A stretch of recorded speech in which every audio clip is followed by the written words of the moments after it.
Last fall, Conscious Capitalism began a new program called the Heroes of Conscious Capitalism to recognize those individuals, those business leaders who have embodied the tenets of conscious capitalism over the course of their careers and help tell their story of how they're making a difference in the world. We are honored and thrilled today to have one of those heroes with us today for a deep dive into who he is as a person and the impact that he's trying to have on the world.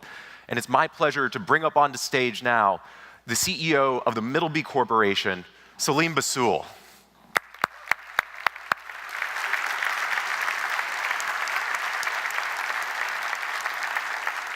Alex, oh my God, thank you, Alex. Thank you very much. Thank you, Selim. Now, I understand that in recognition of you receiving this award, your team's put together a video explaining who you are, because maybe not everyone's heard of Middleby before. Should we play that video? Let's do it. Let's go Great. ahead. Please.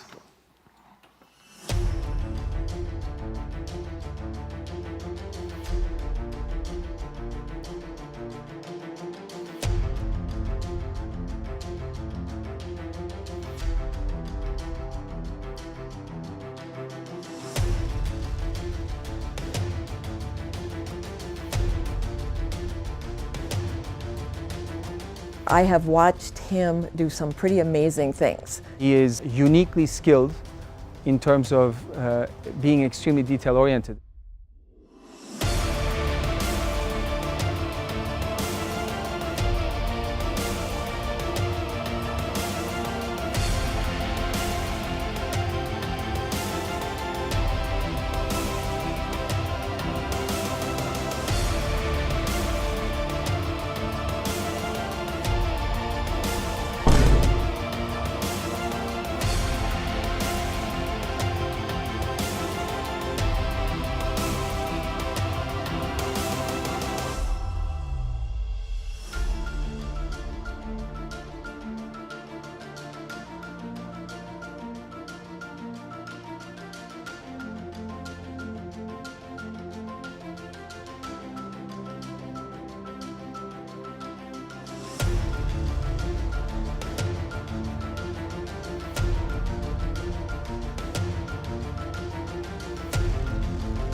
As far as the shareholders in your company, not many companies can say that their stock has appreciated sixfold.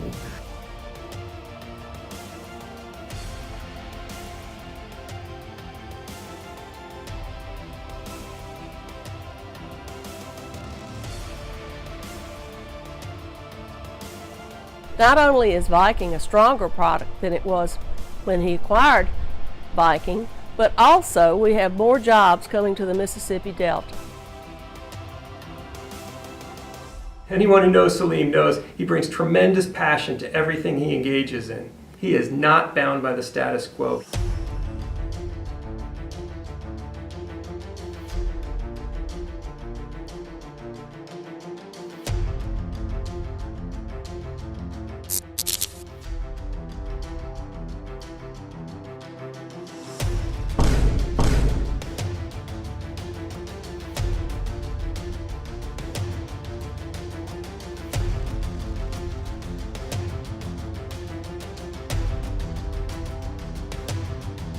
I look at Selim as someone who is an innovator across multiple forums. Selim is the ultimate champion for finding solutions.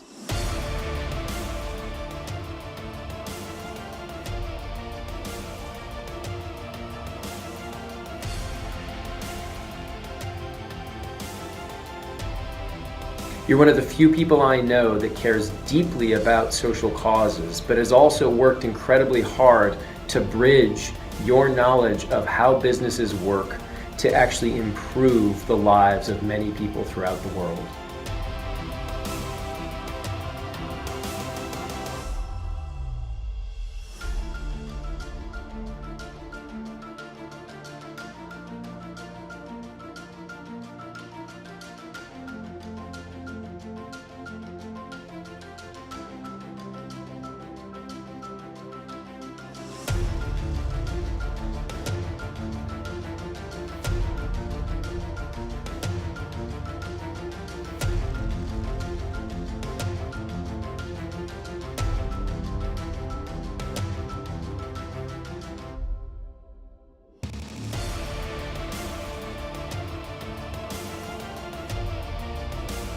congratulations to you, and congratulations to all of us because of what you bring to the world into conscious capitalism.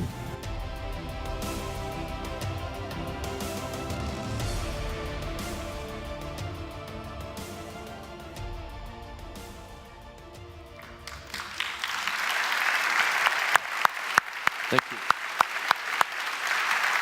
Thank you. Now, Selim, clearly you're an energetic individual. If you don't feel like you want to be constrained by the chair, feel free to get up at any point during this conversation. I would rather get up. I am stuff to me sit down. That video details an intimidating list of accomplishments, if I can say so from my perspective. And I really want all of us here to understand the you and here. And the video ended with "Write Your Way." What does that mean, and what's your path? Well, Write Your Path is all about getting up in the morning and getting excited. It's about the destination. It's about the journey versus the destination. It's about this big vision or the big purpose that we have in our life. I would say what is something that I've read about Mark Twain. He said the two most important days of your life is when the day you were born and the day you understand why. So understanding your purpose, understanding why is about all the path. And through this video, you could see that it took me a long time to find my path. And we can talk about it a little bit more, but it took time. So how did it all start for you? Where was your early inspiration for what drives you today? So I grew up in Lebanon from parents that came from very poor upbringing and had always a desire to lead. So my inspiration started with, I would say, two things. Being the best at what I do, and I always liked the underdog. So let's talk about being the best. My dad has always loved to swim. In the 40s, he decided to swim and become a champion, a swimming champion. There was no swimming pool in Lebanon. So I ended up swimming in the ocean. And then ended up winning European championship, Middle Eastern championship. He was the champion of Lebanon in swimming, and ended up in 1948 being an Olympic swimmer. The second inspiration, I've always been inspired by underdog. I never dreamed or wanted to be the CEO of GE or GM or AT&T. But one thing that inspired me, for example, is people like, I don't know if John Mackey is here today. John, are you in this audience? Maybe not, but John, for me, for example, is an inspiration. He's not the biggest retailer, but he disrupted and created a legacy. He disrupted organic food, the way we cook and we bring food. So for me, stories like my dad and the John Mackey are inspirations that have driven me to disrupt. Now, Middleby is obviously a large and impressive company now. When you took over in 2001, that wasn't necessarily the case.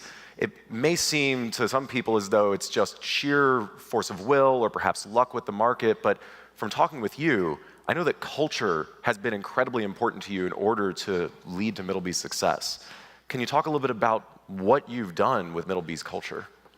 Well, culture was the first thing I established. I wanted a culture of entrepreneurship and winning. And as we get to 10,000 employees and $3 billion, it's very difficult to maintain that culture. So we work very hard at keeping that culture where there is only 3 layers of separation between me and the lowest ranked employee. So it's a culture of winning. It's a culture of incentivizing people. So one of the things that I'm very proud of is acting boldly and swiftly. And I think that the 2 examples that I remember when people ask me about the success or the journey of Middleby would be twofold.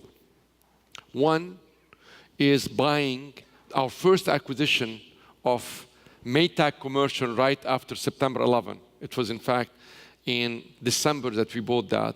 The second one, during the recession of 2008, we basically, the restaurant industry, lost 25% of all its basically establishment. We got hit the hardest. Instead, we doubled down, And we basically started hiring people that were let go from our competitors. And that was most probably a legacy that I remember. The third legacy, if I want to add, is we have more people from the assembly floor that are today managers, directors, and VPs. And this is a culture of incentivizing and promoting from within and empowerment. Now, when you went about creating this culture, did you have any fears about this? Was there anything that made you concerned about making sure that people were promoted from within, incentivizing people, paying people better at the lower levels? Any kind of opposition that you faced? Well, at the beginning, we started with a profit-sharing program that was very, very intense. So we started with going deep into the sharing. So the first thing we wanted to incentivize everybody all the way to the lowest ranked employee based on our profits. So one, you needed to educate everybody on what it means, what EBITDA means. So here you have some welders and assembly workers that have never heard those words. So we spent an intensive education on education people on simple sales, cost, and profits, and cash. And since then, everybody in the company is incentivized. And then when I went to the board and said, well, I would like to create an incentive program. At the time, it was in 2004. I think we were 2,000 employees or a little bit less than that. And I said I would like not only to incentivize them, everybody, I would like to also start incentivizing our management people, our sales people, all the way to be aggressive. So I remember at the time our EBITDA was probably 40 million. The incentive program that I put together was almost $10 million. So the board had, they said, Selim, how do we explain that? We're public. How do we explain that to our shareholder? I said, you know what? We will embed this part of incentive into our company. And literally, we went on a roadshow to tell our people that this is the best thing that happened. It happened that I'm being the largest individual shareholder helped. Since I'm taking some of my money and give it to my shareholders. So it was easy to convince them, but it took an education. It took us several years, and today I'm very proud to say that profit sharing is embedded in what we do. And most probably part of that success is the incentive we give deep down into our people. Now, you've already talked about innovation as being a core component of the culture as well, and we saw a little bit about the kind of innovation that Middleby's done around energy savings and creating more efficient technology. What led you to see that as a priority and create a culture of innovation that is now present at Middleby? So again, I go back and talk about John Mackey. I can talk about Elon Musk. I put all of those people in the same category: John, Elon, Jeff Bezos, Steve Jobs. So if you look at them, they did not create a product. They disrupted industries. So I always wanted the desire to disrupt an industry, and never a customer has come to me and say, disrupt this or that. So usually, I need this application. Can you find me more BTU? Can you get me more versatile equipment? I have no space to put this. Can you get me there? So one of the things we've done in 2000 was to figure out a big vision. What was disruptive? And I encountered, interesting enough, a Morgan Stanley study that went back to 1975, 25 years, and found out that energy has gone up in restaurants every year by double digit. We've also found out that energy in the hospitality business is the second biggest users after cars, which is new to us. And then we started betting the whole company. So in 2000, I think we were less than $100 million, and our EBITDA was close to 10 million. So we bet everything on energy. So at the time we did this, we became an energy company. But the result was fascinating. It took 5 years later for the first customer to give us credit and willing to pay for an energy-saving appliance. So we stuck with it. And at the time, I tell the story. Everybody told me, Selim, why are you talking about energy? Around the world, energy is not important. That same year in 2000, if you remember, I say that story a lot, Hummer was selling like hotcakes, and they were 9 gallons per mile, or 9 miles per gallon. So here we are going on energy, and everybody else buying those big SUVs. And it's been a good bet. And we did the same with water. So again, we look at water. Our industry is the second biggest user of water after agriculture. So in 2008, we disrupted the water system. We introduced water-saving devices. So one of them is steaming without water. So how do you steam without water is another technology that's no customer ever came to us and said, I need a steamer that doesn't use water. I tell you that. So now we disrupted and we create something that was not possible. And that is one of our fastest growing product made here in Dallas. So I don't know how many people are in Dallas, but thank you. So Dallas has been good to us. So we've created a lot of product here, ventless, water saving. We create no steam table, they use no water. So our team here in Dallas has been amazing. So in talking about the way that you're approaching R&D for these appliances, I'm actually reminded of this oven that you've created as well. And I'm wondering if you can share the story with all of us about how this oven came to be and what it's used for. Okay, let me go back a little bit about my inspiration about philanthropy. My aunt, Mother Bassoul, was a Catholic nun, and she was the Mother Teresa of Lebanon. So from a very young age, she ingrained in me the power of giving back. And she said, Selim, one day you will be successful. You have a drive. I used to have a big drive. I was dyslexic, struggling in school, but I have a big drive. I had a big passion. And my aunt always argues with my parents, because my parents didn't see in me an ability to get out. My grades were bad, and I was struggling, and my parents did not see a future for me. And my aunt kept on telling my dad and my mother that there will be something out of Selim. She saw something here in me, and she kept on pushing me to remember when I get successful to give back. So then I kept on saying, so 25 years of philanthropy, but I didn't have something as big. So I kept on trying to get my antennas open to find that big thing. So then the Bill and Melinda Gates became a big thing for me. Here is a very successful entrepreneur who decided to give all his money away and create something that has an impact across the world. I said, how could I do this? So ultimately, we started saying, what is our core competency? And then the refugee problem occurred in Lebanon. So I was visiting back Beirut, and there were millions of people being now refugees with no fault of their own. And I went to visit those refugee camps, and they have not eaten a hot meal in 3 days. Mostly women and girls going out to fetch wood 8 hours a day. And then I said, why can't they do something like this? So I challenged the energy of our engineers. They volunteered, and we created this oven.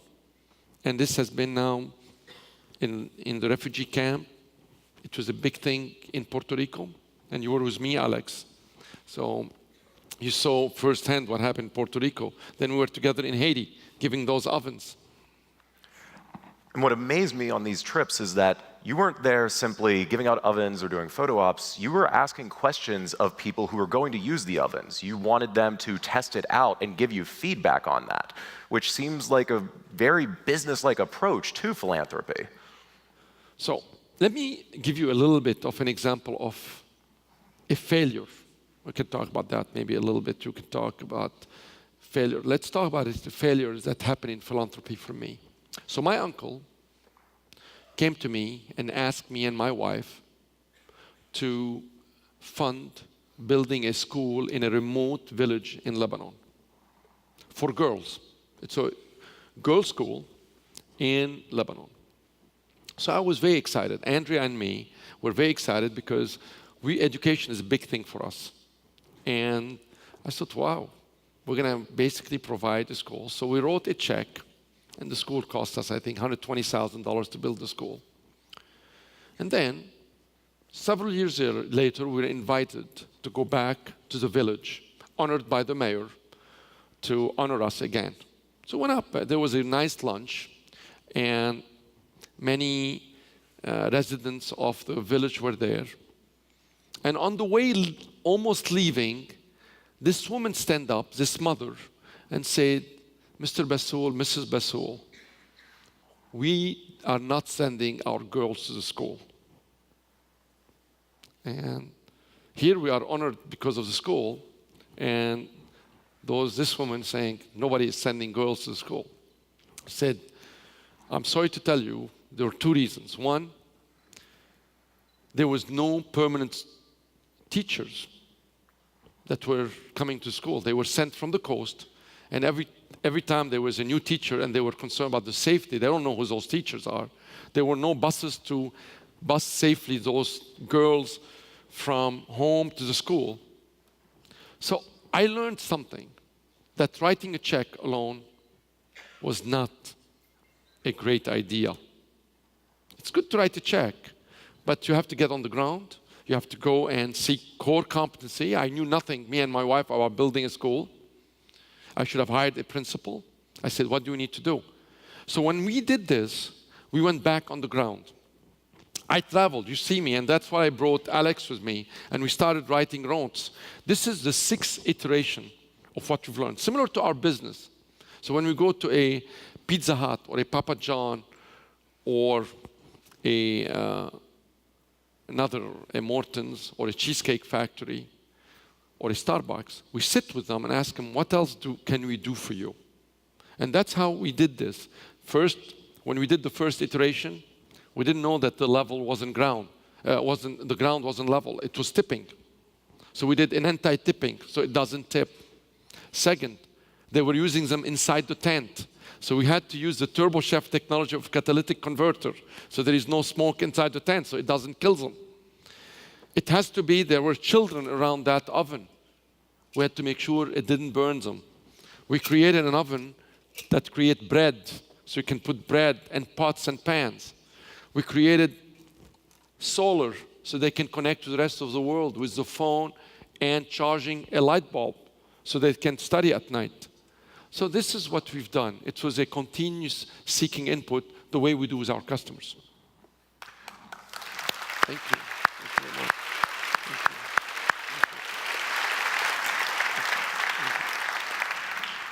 And building on your core competencies, it's also recognizing what you're not best suited for. I know that you partner with other organizations to distribute these ovens, and partnerships has been an emphasis of your philanthropy as well. So the reason I'm here, I tell you why I came today. I'm busy. We're busy with I'm just releasing our earning release next week. We have our board meeting. So let's start the reason I'm here. The reason, number one, is to support Alex, because he supported me in my drive in the humanitarian effort that we've done. He's been a very good advisor to me as I look for that scaling of that oven. Number two, I want to seek partnership. There is an African proverb that says, if you want to go far, if you want to go fast, go alone. If you want to go far, go together. I want to go far. So this is why I'm here. I want to seek partnership. I want to see what we can do connecting together. So in the case of Haiti, we worked with Cisco, the food company. In the case of Turkey, we worked with the biggest company, the Koç Group in Turkey. So I'm seeking alliances. The third thing I came for, first is to support Alex. Second is to seek those partnerships. Number three, I want this of energy. Look at you. 800 people like me are seeking an additional purpose. Conscious capitalism, I didn't expect that will be as big. So this was a big positive vibe for me. Thank you for being here This is fun for me. It's great for me to get that energy. Thank you. Thank you.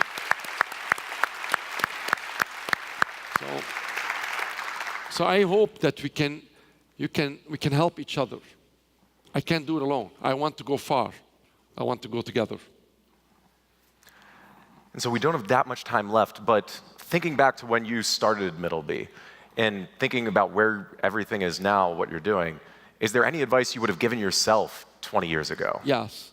I would say I started literally Middleby, my career and my success at the age of 40. I would say if I had to do it again, I could have been ready 10 years earlier.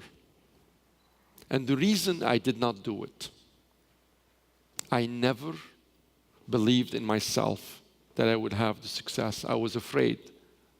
I had this comfort level of a corporate job that paid me a lot of money. I was a rising star. So I never jumped.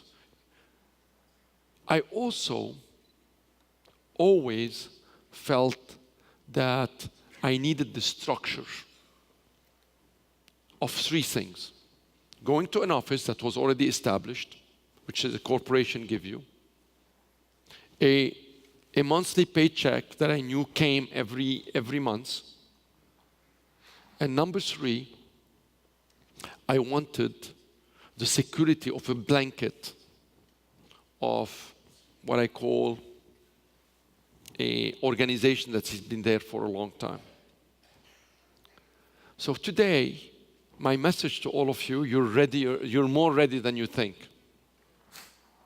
And literally, I took that jump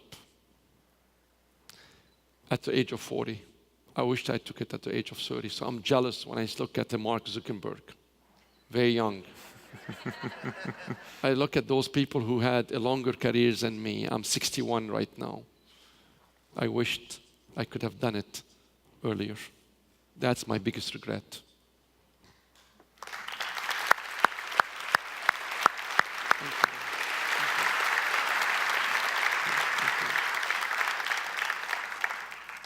So, the last question for you is, you're a very busy individual. We really appreciate you being here. You've explained why you're here, but what does conscious capitalism mean to you? Why is being a hero of conscious capitalism something that you're willing to take time out for, that you want to be a part of? Again, forget only my aunt. It's good for business. So I tell you my perspective. As a publicly traded company, when I engage our employees to volunteer and design this, when we build this oven, it created an amazing drive and force in our company. Everybody talks about it. They talk about this more than our robotics. And we are doing a lot in robotics. This has a purpose. Number two, we are a publicly traded company. So Sunil Chopra is a leading marketing and operational professor. So he studied the corporate social responsibility impact on corporation. And his study is a definitive argument that if you give back as a corporation, you get rewarded both back as an investor and as a consumer, they reward you. So when we opened our Viking showroom in Chicago, we have those ovens in the Viking showroom. Everybody asks about those ovens. And people can look it up. They go on Google. We've gotten some customers who said, I'm buying this oven, this Viking range, because I know your company support that. It has a benevolent halo effect. Our desire is not a marketing ploy originally. It's not to do a marketing ploy, but it had a halo effect on our customers, on our employees, and our shareholder. It's been a very good thing for us. It's been very, very good. So we like it. So my dream right now is to follow in the footstep of, continue following in the footstep of John Mackey to continue disrupting. While he sold his company, he's still driving it through Amazon to do even good in the world. And I think he's one of the founders of Conscious Capitalism, which is amazing to see us all here because of the efforts of people like him. I want to also follow in the Bill Gates and ultimately give all my money back. So I look at this, our wealth. Literally, I reach a point where I never believed, because we came poor. I was holding on to money because I never wanted to be poor again. It took me a long time to realize that now I'm ready to let it go. And I'm letting it go. And that's a good feeling. Selim, thank you so much for everything. Thank you very much. Thank you. Thank you. Thank you. Thank you.